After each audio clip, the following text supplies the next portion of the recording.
Bom, gente, a gente vai começar nesse vídeo a leitura de Um Teto Todo Seu, da Virginia Woolf.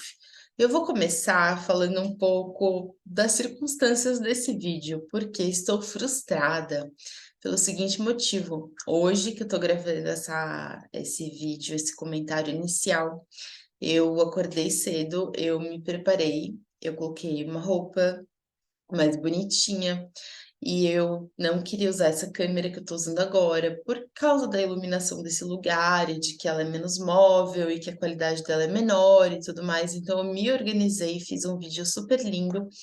Só que quando eu fui assistir eu não gostei, achei que minha fala não estava bacana, queria que mudar muita coisa. E aí eu falei, quer saber, eu vou refazer. Mas aí eu não tive as mesmas circunstâncias de tempo, apesar de que eu estou bem adiantada, há mais de uma semana, antes de eu colocar esse vídeo no ar, mas eu acabei decidindo, enfim, fazer desse jeito, como eu fiz das outras vezes, né. Então vamos aqui ficar com essa sombra, né, em cima do meu olho, vamos ficar com a qualidade de imagem menos boa, mas vamos, conseguir aqui fazer o que a gente precisa fazer hoje. Então, se você está caindo aqui de paraquedas, eu sou a Gabriela e eu tenho feito sequências de comentários de leituras que a princípio eu coloquei só no Telegram e agora eu estou colocando também aqui no YouTube, para que mais gente possa acompanhar. Então hoje é o primeiro vídeo sobre o livro da Virginia Woolf, Um Teto Todo Seu, que foi publicado em 1929, que é dividido em 6 partes, é um ensaio dividido em 6 partes. Então a gente vai ter 6 vídeos para falar desse material. Esse material, queria dizer já, mesmo antes de a gente entrar nele, já fazer um pedido. Queria que vocês ficassem comigo, né, ao longo dessas leituras, ao longo desses comentários, porque não existe nenhuma mulher que não possa se beneficiar do que ela diz aqui. O que ela diz aqui tem muita coisa que permanece super atual, tem coisa que evidentemente já tem um cenário bastante diferente, mas as reflexões, as questões históricas que ela traz, a profundidade, a beleza com que ela trata o tema de que ela vai tratar, que inicialmente seria falar sobre mulheres e ficção, mas ela vai desdobrando isso de uma forma muito especial, muito interessante. Então, mesmo que você não esteja, tô falando mais baixo do que o meu natural também, porque a Lorena está dormindo aqui no quarto do lado, são 10h20 da noite. Os temas que ela vai trazer aqui, mesmo que você não esteja lendo, mesmo que você não esteja fazendo a leitura do ensaio, com certeza vão ser temas interessantes para você. Tenho certeza disso. Então vamos lá, deixa eu apresentar esse material, tentar fazer um vídeo curto. Eu sei que eu sempre falo isso, mas vamos perseverar. Como eu disse, isso é um ensaio. Eu estou usando essa edição da Tordesilhas, que tem essa capa lindíssima. A câmera não faz jus à capa, cor-de-rosa, muito bonita, com esse cantinho aqui lindo. Você pode usar qualquer edição que você quiser. Eu sempre vou situar a gente em que porção do ensaio eu estou, para que todo mundo possa acompanhar. O ensaio é um tipo de texto que vai misturar questões teóricas, questões acadêmicas, reflexões profundas, mas que vai trazer também um tom muito pessoal. Então, o ensaio é um gênero bastante, eu gosto muito, né, eu gosto muito, porque ele não tem aquela forma, por exemplo, de um artigo acadêmico, de um artigo científico, não tem esse formato, mas ele traz questões muito pertinentes, muito profundas, e geralmente com uma possibilidade de tratar essas questões a partir de um ponto de vista bastante pessoal, podendo falar em primeira pessoa, né, podendo imprimir ali o seu estilo, a sua opinião. Então é um tipo de texto de que eu gosto muito. O ensaio da Virginia Woolf, para quem não está acostumado com esse tipo de texto, pode trazer aí alguns desafios, porque existe uma parcela muito ficcional nesse texto que ela escreve. Então, ela começa o texto situando um pouco a questão, já vou me ater a isso, mas depois vai começar uma parcela bastante narrativa ficcional, em que ela vai, de fato, ali criar cenários que ilustram e que auxiliam na argumentação. Então, a gente vai ter personagens, a gente vai ter lugares fictícios que vão aparecer por ali. Como eu disse, o livro foi publicado em 1929. Não, eu disse isso já? Não lembro. O livro foi publicado em 1929, mas ele é fruto de palestras, enfim, que ela fez, né, artigos que ela leu em 2 ocasiões, em 2 faculdades para mulheres no ano anterior, portanto, em 1928. As faculdades, às quais ela esteve presente nesse ano foram Newnham College e Girton College. E o tema proposto a ela foi Mulheres e Ficção. E ela já começa dizendo que, bom, vocês me pediram para falar sobre mulheres e ficção, mas então vocês devem estar estranhando esse título que eu coloquei, que é Um Teto Todo Seu, né? E aí ela vai começar a explicar. Explicar primeiro que ela não vai chegar a nenhuma conclusão, que ela não vai chegar a nenhuma conclusão sobre o que seria alguma espécie de natureza feminina ou o que seria alguma espécie de natureza feminina ligada à ficção, como se daria esse brincamento, ela vai levantar aí várias questões sobre como se poderia olhar essa questão, né? Então, pontos de vista diferentes a partir dos quais nós poderíamos abordar a questão das mulheres e a ficção, mas ela já adianta que aqueles que estiverem ouvindo, né, ou aqueles que estiverem lendo, não vão sair dessa experiência de leitura ou de escuta com uma verdade nas mãos. Então, o que ela está querendo dizer é: olha, eu vou aqui apresentar algumas ideias, mas não esperem que eu lhes dê uma verdade, né, empacotada ali para vocês levarem de volta. E aí ela vai explicar então esse título que ela deu, né? E ela explica dizendo assim: tudo que eu poderia fazer seria dar-lhes a minha opinião sob um ponto de vista mais singelo.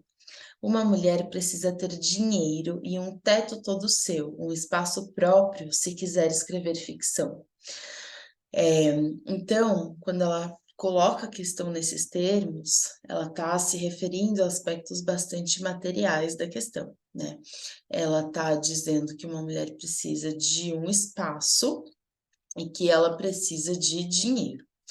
Esse espaço, que seria o teto todo seu, a gente pode entender tanto de um ponto de vista literal, concreto, ou seja, que ela realmente precisa de um ambiente, de um espaço do qual ela se aproprie, né, de um quarto, de uma casa, de uma sala, de um espaço, mas também do ponto de vista figurado, de um ponto de vista simbólico, o que que seria esse espaço que uma mulher deveria poder ocupar, né? Teria de ser capaz de ocupar para que ela pudesse, então, se dedicar à escrita. A escrita e a literatura são os temas pelos quais a Virginia Woolf vai passear mais para falar disso, mas é evidente que a gente pode expandir essa questão de precisar ter um teto todo seu e precisar ter uma fonte de sustento para que a gente se dedique a qualquer outro projeto que a gente quiser, né? Então, a gente pode também colocar isso de uma maneira mais ampla. Como que uma mulher poderia fazer alguma coisa? Como que uma mulher poderia aprender a tocar piano? Como que uma mulher poderia pintar um quadro, se dedicar a melhorar nas suas habilidades de fazer escultura, sei lá, né? Apenas se ela tiver um espaço, né, um tempo dedicado a isso, e se ela tiver uma renda, se ela tiver um dinheiro, alguma coisa que a sustente, ela vai conseguir então poder fazer esse movimento. Caso contrário, como ela faria, né? E então aí ela vai dizer: olha só, eu vou aqui trazer uma série de elementos inventados.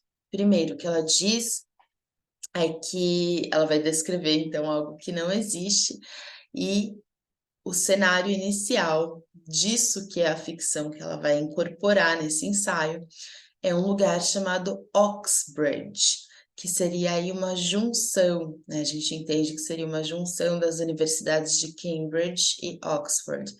Essa palavra Oxbridge é usada para se referir né, a algo comum, né, uma associação aí simbólica dessas duas universidades, mas não existe enquanto um lugar no, né, geográfico, não é um lugar, um espaço físico. Então, ela está inventando como se fosse, né? Então, isso que ela vai narrar, ela diz, se passa nesse lugar, se passa em Oxford. E aí eu também inventei, né, diz ela, um lugar chamado Furnham. Furnham Furnham vai ser ali uma faculdade ficcional, fictícia, dentro dessa Universidade de Oxford, que também é uma invenção. E esta faculdade vai ser uma faculdade para mulheres, tá? Então, esse vai ser o cenário, o espaço inicial dessa narração que ela vai começar. E ela diz também que o eu que vai falar a partir dali também é um eu ficcional, e ela, inclusive, dá uma série de nomes pelos quais você poderia chamá-la. Então, tudo isso ela está dizendo para situar, né, o leitor no fato de que isso que ela está começando a trazer para a gente a partir de agora, já não é ela apenas, Virginia Woolf, a pessoa falando, mas algo que ela produziu ali, também como autora, como escritora, mas que não diz respeito a uma experiência factual, embora tenha, né, a gente vai ver muitos e muitos pontos de contato com a realidade, com o contexto que ela estava trazendo. Ela mesma diz em um pedaço dessa primeira parte do ensaio que a ficção deve se ater aos fatos, então isso tem tudo a ver, né? Ela criar ali, ela estar de fato palestrando em faculdades para mulheres e aí criar nessa ficção uma faculdade para mulheres dentro de uma universidade, enfim, né, ela está ali realmente ilustrando vários pontos que de fato fazem parte dessa vivência, embora não seja um relato, certo? Então, começando aí, a gente vai entrar nesse cenário que ela vai trazer.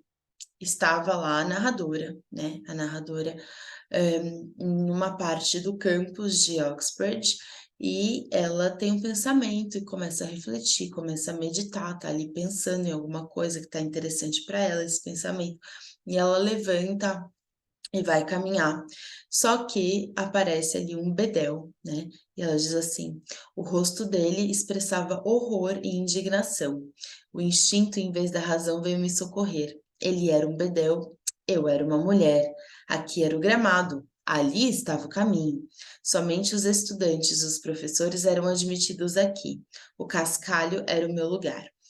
Então, nesse momento em que ela se levanta e sai andando pelo gramado, esse guardinha, esse bedel vem interromper e impedir a passagem dela, né? Então ela não pode estar ali, porque as mulheres não podem transitar livremente, só se ela fosse ali professora, enfim, estudante, é, ela não poderia, ela não pode estar nesse lugar. E aí, então, ela precisa voltar para o cascalho, voltar para aquele caminho que ela estava anteriormente. E é interessante porque essa interdição no trânsito, né, essa interdição no deslocamento dela, é acompanhada também por uma espécie de bloqueio no fluxo do pensamento que ela tinha. Então, como se ela perdesse ali aquele pensamento, aquela reflexão que ela estava fazendo, que tinha ocorrido, a partir do momento em que ela também é impedida de transitar. Então, ela vai tentar ir à biblioteca na sequência. É isso que acontece. Ela vai pensando e lembrando de escritores e de coisas, e aí ela, bom, vai lá até a biblioteca. E mais uma vez, ela é interditada, porque ela não poderia entrar na biblioteca, sendo uma mulher, né, entrar sozinha na biblioteca. Ela precisaria ou estar acompanhada de alguém ou ter uma carta de apresentação que justificasse a presença dela ali na biblioteca. Então, novamente, ela tem ali nessa sequência um momento em que ela não pode entrar em algum lugar. Então, ela não tendo entrado na biblioteca, segue o seu caminho, escuta uma música, vê uma movimentação ali na capela, fica um tempo do lado de fora da capela, observando essa movimentação entre as pessoas que estão ali frequentando o lugar, e ela vai fazendo uma série de reflexões ali, e depois ela corta e parte para um almoço, ainda dentro desse espaço. E ela começa a descrição do almoço, que é muito interessante, muito rica a descrição do almoço, descrição dos pratos e tudo mais. Ela começa, eu vou chamar atenção para essa parte, porque eu acho interessante.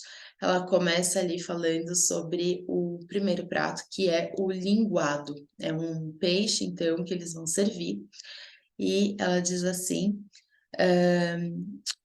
o almoço, naquela ocasião, iniciou-se com um linguado, afundado em uma travessa, sobre o qual o cozinheiro da universidade espalhou uma camada de um creme muito branco, a não ser pelas manchas marrons que o maculavam aqui e ali, como as pintas nos flancos de uma corça. Então, e aí ela vai prosseguir e falar de todos os outros pratos que vêm. É uma refeição abundante, é uma refeição rica, é uma refeição que anima, né? Convoca a alma, traz aí conversas espirituosas, conversas inteligentes entre as pessoas que estão almoçando. Por que que eu li a parte do linguado? Porque aqui a gente vê já nessa descrição aparentemente despretensiosa algo de interessante, que é, tá ali o peixe tem um creme muito branco, né? Mas nesse creme muito branco tem algumas manchas marrons que o maculavam.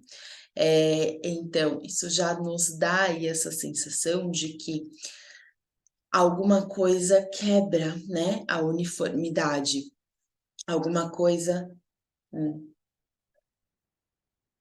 interfere nessa homogeneidade, nessa aparência de igual, né?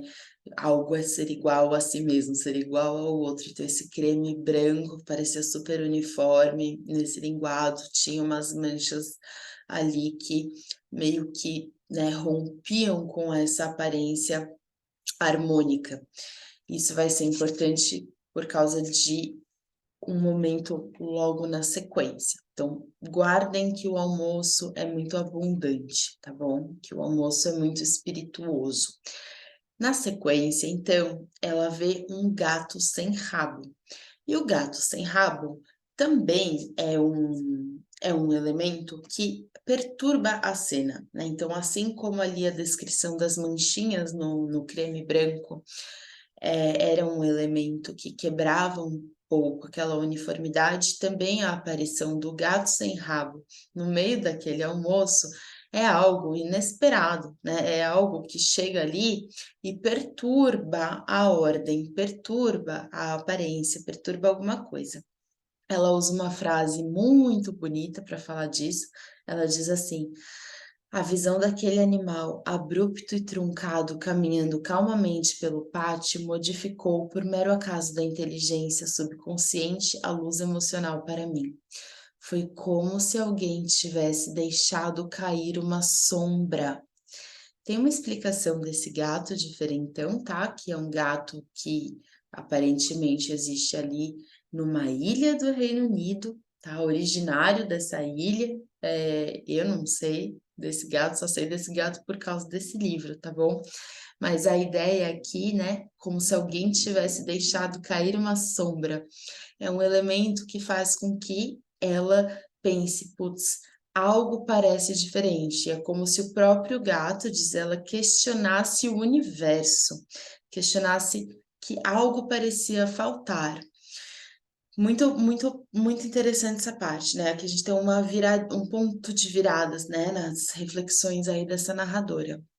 Porque esse almoço que até então estava tudo muito maravilhoso, tudo muito bem, tudo muito rico, chegando esse gato, é como se esse gato denunciasse uma falta. Claro que nesse gato falta o rabo, por exemplo, né? Falta a cauda, mas ele denunciasse uma falta até então que ninguém havia notado neste almoço. Então ela vai se questionar pensando em um modelo de outro almoço. o que está faltando nesse almoço? O que está faltando, né? E ela vai escutando as conversas e ela, bom, para entender o que está faltando nesse almoço, deixa eu voltar para um outro almoço mais antigo, um almoço anterior, um almoço antes da guerra, né? Então, vamos pensar aqui nessa fase que ela está em 1928, então, já passamos pela Primeira Guerra, né? Então, ela está aqui descrevendo o que seria esse almoço do pré-guerra, o que seria esse almoço anterior aí a esse momento. Peraí que eu vou precisar olhar um negócio na Lorena, deixa eu dar uma pausada aqui. Gente, desculpa. Eu não vou cortar nada não, tá? Comecei a ficar distraída aqui falando do outro almoço, porque eu vi um barulhinho, pensei, será que ela acordou? Será que ela se mexeu? Será que eu tô falando muito alto, né? Porque eu vi um barulho, mas não é, gato andando no telhado. A gente fala dos gatos e os gatos aparecem, né? Gato andando no telhado. Mas esse tinha rabo. Então, vamos lá. Então, para ela notar, ela entender o que é que está faltando nesse almoço, ela vai pensar no almoço do pré-guerra. Então, como eu estava dizendo, ela aqui está em 1928, a Primeira Guerra começou ali por volta de 1914, né? É isso? Então, já passaram por um período da história em que algo se modificou grandemente, né? Em que algo foi perturbado grandemente, uma experiência que alterou o curso da humanidade, o curso da história, a forma de perceber as relações, né, tudo. Então, ela está nesse momento histórico e ela fala: deixa eu voltar para outro almoço para entender o que estava diferente. E aí ela faz uma reflexão bonita, na qual eu não vou entrar agora, porque eu acho que não é o nosso tema principal, mas ela faz uma reflexão sobre a linguagem, sobre o interesse poético, sobre os sentimentos evocados, né, pelos poemas e pelas preferências de leitura das pessoas no pré-guerra e no momento contemporâneo a ela. Ela vai falar das dificuldades dos poetas contemporâneos com relação aos sentimentos que eles estão descrevendo nos seus poemas e que muito frequentemente eles não são bem vistos e tal. Então ela vai falar mais ou menos aí sobre isso para tentar notar a diferença do tom da conversa, a diferença do significado atribuído às palavras naquele almoço em que ela está e a sensação de, né, comparação, né, de falta com relação ao passado que para ela é despertada a partir da visão do gato sem rabo, né? Então ela faz aí essas reflexões e ela sai andando, perde a entrada para a faculdade. Então vamos lembrar que ela está no campus maior, né? Num campus lá que é grande, e agora ela vai voltar para a faculdade que está dentro da universidade, para essa faculdade ficcional chamada Furnham. Então ela perde o portão ali andando, tudo mais, aí ela entra, consegue achar o portão, refaz os passos dela até lá e chega na faculdade. E aí está na hora de jantar, né? Nesse momento, então está na hora de jantar. Como se a gente estivesse encaminhando para o final dessa primeira parte do ensaio. E a gente vai ver o contraste enorme, o contraste absurdo que existe entre a descrição que ela faz do jantar lá nessa faculdade e a descrição que ela tinha feito do almoço anterior, do almoço em que estava lá o peixe, teve um monte de coisa para comer, e que as conversas estavam muito boas e que as pessoas estavam muito animadas e tudo mais. E agora ela começa a descrever o jantar que ela vai ter nessa faculdade para mulheres, tá? Que ela diz assim: eis minha sopa. O jantar estava sendo servido no vasto salão. Longe de ser primavera, era de fato uma noite de outubro. Todos estavam acomodados no grande salão. O jantar estava pronto. Várias repetições, né? Ali estava a sopa. De novo, né? Eis minha sopa, ali estava a sopa. É muito bonito de ler. Era um caldo simples. Não havia nada para torná-lo mais elaborado. Teria sido possível ver os motivos desenhados no prato através do líquido transparente. É tipo uma água essa sopa. Mas não havia desenhos, o prato era liso. Então, vejam como é tudo, e ela vai seguir essa descrição com com muito rigor e com um estilo delicioso de se ler, né? Como ela descreve esse jantar. Então, eu encorajo vocês a ler. Mas o ponto principal aqui é que essa refeição, então, que ela vai fazer à noite com as mulheres é extremamente modesta, né? Então, ela, em contraste com o que ela tinha tido de experiência no almoço, é muito diferente. É muito diferente. E aí ela fala assim: "Hum, um bom jantar é de suma importância para uma boa conversa. Não se pode pensar direito, amar direito, dormir direito quando não se jantou direito."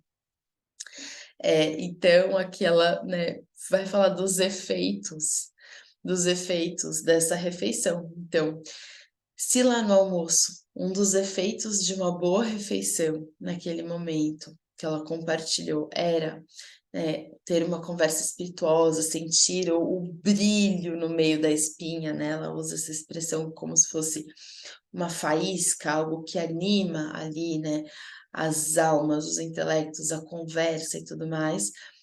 Não é isso que acontece, então, no jantar mais pobre, né, no jantar mais modesto, no jantar mais restrito, esse jantar mais módico que ela tem. E então elas ela sai ali dessa cena do jantar, estamos ali no momento posterior ao jantar, e ela está sentada com mais mulheres, e aí vamos lá, né, os confortos vão ter que esperar, né, vai descrevendo ali aquela cena, como a gente viu, não tinha abundância nesse jantar, também não tem conforto nesse salão, e ela diz assim, a narradora: "Com o pensamento em todas aquelas mulheres que trabalhavam ano após ano lutando para juntar 2.000 libras, e no tanto que precisariam fazer para juntar 30.000 libras, e rompemos em escárnio ante a pobreza repreensível do nosso sexo. O que nossas mães ficaram fazendo, que não tiveram riqueza nenhuma para nos deixar? Retocando a maquiagem, olhando vitrines, tomando sol em Monte Carlo." Eh, Aí ela vai, continua falando, fala da mãe de uma das moças que está ali, né? E aí, se referindo a essa mãe, ela diz assim: "Agora, se ela, a mãe da fulana, tivesse montado um negócio próprio, se tivesse se tornado uma fabricante de seda artificial ou uma magnata na bolsa de valores, se tivesse deixado 200 ou 300.000 libras para Fernand, nós poderíamos estar sentadas à vontade nesta noite. E o assunto da conversa poderia ter sido arqueologia, botânica, antropologia, física, a natureza do átomo, matemática, astronomia, relatividade, geografia. Se ao menos a senhora Seton, sua mãe e sua avó tivessem aprendido a grande arte de ganhar dinheiro e tivessem destinado seu dinheiro, como fizeram os pais dos avós delas, a criar bolsas para pesquisas ou palestras e prêmios e bolsas de estudos específicas para o uso de seu próprio sexo, nós poderíamos ter jantado decentemente uma ave e uma garrafa de vinho aqui em cima. Poderíamos esperar com confiança desmedida viver uma vida agradável e honrada, sob a proteção de uma dessas profissões prodigamente rentáveis. Nós poderíamos estar explorando ou escrevendo, divagando sobre os lugares mais veneráveis da Terra, etc, etc. Deixa eu parar aqui e eu vou ler mais um trechinho. Então, vejam só o raciocínio até agora, né? Estamos num lugar, então, modesto, só que ela sabe que a faculdade, onde os homens frequentam é diferente, né? E onde os homens são convidados a estar, as coisas são mais ricas, as coisas são mais robustas, né? Em contrapartida, o das mulheres não é. E aí, se questionando sobre essa pobreza, elas ela junto às outras companheiras que estão ali, se questiona, né, o que que nossas mães estavam fazendo? O que que nossas mães estavam fazendo que elas não deram atenção a isso? O que que nossas mães, elas estavam olhando vitrine, o que que elas estavam fazendo, né? Porque se elas, estão especulações, né? Se elas tivessem ganhado dinheiro, então a gente não estaria nessa situação precária que a gente está hoje, é o que ela diz. Só que ela mesma sabe, né, a própria narradora sabe que essa reflexão é infrutífera, essa reflexão não faz sentido no contexto dela, tá bom? Porque ela diz assim, se a senhora Seton e seus pares, né, então se a mãe dessa colega e as outras mulheres tivessem ido trabalhar aos 15 anos, não haveria, esse era o centro da discussão, nenhuma Mary. Então, quer dizer, se as mulheres tivessem feito tudo isso que ela falou, né, sido magnatas, criado seus negócios, não sei o que lá, não existiria a, a Mary, né, a mulher ali que está junto com a narradora nesse salão. E por que que não existiria? Porque não é possível você ter filhos e estar trabalhando. Não é possível você ser mulher, ter sido mulher naquele contexto, naquela época, e ter acumulado dinheiro, né? Isso não, então não existiria essa mulher que está ali na minha frente hoje, lamentando junto comigo a falta de recursos que a gente está observando. Ela diz assim: ora, ao apoio a uma faculdade é imprescindível a supressão completa das famílias. Fazer fortuna e criar 13 filhos, ser humano algum seria capaz disso. Então, de fato, né, aqui, dentro desse contexto em que, por gerações e gerações, o único papel reconhecido, né, da mulher na sociedade era o de esposa e mãe, como que seria possível, tendo uma família, você fazer qualquer outra coisa da sua vida? Não seria possível.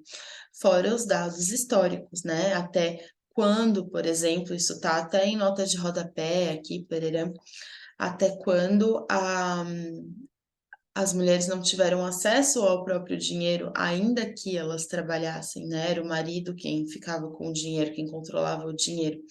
Então, enfim, né, ela chega a essa conclusão.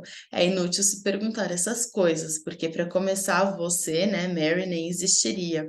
É inútil se perguntar o que teria acontecido se sua mãe e sua avó tivessem acumulado grande riqueza, porque, em primeiro lugar, ganhar dinheiro era impossível para elas. Em segundo, se isso tivesse sido possível, a lei lhes negaria o direito de possuir o dinheiro ganho. E o dinheiro teria sido propriedade do marido dela. Então, vejam que prisão, né? Que prisão. Então, gente, isso é uma das coisas que a gente vê, que evidentemente muitas dessas coisas já mudaram, né? Então, claro que hoje eu, vocês, trabalhando, a gente consegue legalmente estar com, né, a gente tem direito às nossas rendas, mas essa questão da família, por exemplo, para muitas e muitas mulheres, porque a gente não pode pegar recortes e achar que o recorte é daquela mulher que trabalha fora e que tem rede de apoio ou que tem pessoas, né, auxiliando nos cuidados com a criança, ou a pessoa que tem um companheiro e que super divide as coisas. Isso são exceções ainda, né? Na maior parte das famílias, é a mulher quem vai ficar com as tarefas de casa, as tarefas relativas aos cuidados com os filhos, é a mulher quem vai interromper a sua carreira, ou modificar a sua carreira, ou mudar o seu trabalho para poder fazer todo esse resto de coisa que é, né, é muita coisa que acaba caindo sobre ela. Então, essa situação que ela relata aqui, criar, quantos filhos eram? 15, 13 filhos, sei lá, que é ter 15 filhos e trabalhar e acumular capital, ter dinheiro, não seria possível. Não seria possível. E ainda hoje, é, exige toda uma infraestrutura você conseguir fazer isso, né. Muitas mulheres que ficam encarregadas dos seus filhos e das suas casas, elas trabalham fora, mas são elas também, é sobre elas que recai o ônus de, por exemplo, precisar faltar ao trabalho, correr o risco de perder o emprego porque uma das crianças está doente, eh, são mulheres que ficam frequentemente completamente desamparadas materialmente quando existe algum tipo de separação, né, do ou se é que este pai em algum momento esteve ali. Então, dizer que não é assim é desonesto, né, a gente sabe que é assim. Então, tem questões muito atuais aqui. E o que ela está discutindo aqui é, bom, as mães não puderam fazer isso por elas, né, e se elas tivessem feito isso, elas não teriam podido ficar com o dinheiro ou elas não teriam podido ter as filhas que tiveram, né. Tudo isso sendo discutido nesse universo ficcional, pensando então na provisão de recursos para essa faculdade, para que as mulheres estudem. E aí eu vou terminar aqui dizendo que ela estava refletindo sobre os efeitos que a pobreza tem na mente enquanto ela voltava para uma pousada onde ela estava ficando, e aí, assim, ela termina, né, essa primeira parte do ensaio. Eu acredito, claro que eu não peguei todas as edições, mas eu acredito que como esse é um texto muito bem estabelecido e que é muito bem dividido, todas as edições devem ter a mesma separação de partes, mas, por via das dúvidas, só para situar vocês, o trecho que eu comentei hoje, na minha edição, vai da página 11 até a página 39. Começa com a frase: "Mas vocês podem dizer, nós pedimos para você falar sobre mulheres e ficção", e termina com a frase que é uma frase longa, vou ler só o finzinho dela: "Nenhum empregado do hotel a postos para iluminar meu caminho para o quarto. Era muito tarde", tá bom? Mas ele tá dividido em número, né, então essa foi a primeira parte. Como eu disse, nós teremos 6 vídeos, os assuntos são muito interessantes, muito pertinentes. É bem provável que eu siga fazendo as gravações nesse esquema que eu estou fazendo aqui, tá bom? Talvez eu fique devendo fazer algo mais bonitinho, mas o conteúdo, o comentário que eu queria trazer, acho que agora eu consegui trazer de uma forma mais organizada do que eu tinha feito anteriormente, que eu descartei. Então, espero que vocês tenham gostado. E então, na próxima terça-feira, a gente vai olhar para a parte 2 de Um Teto Todo Seu. E é isso.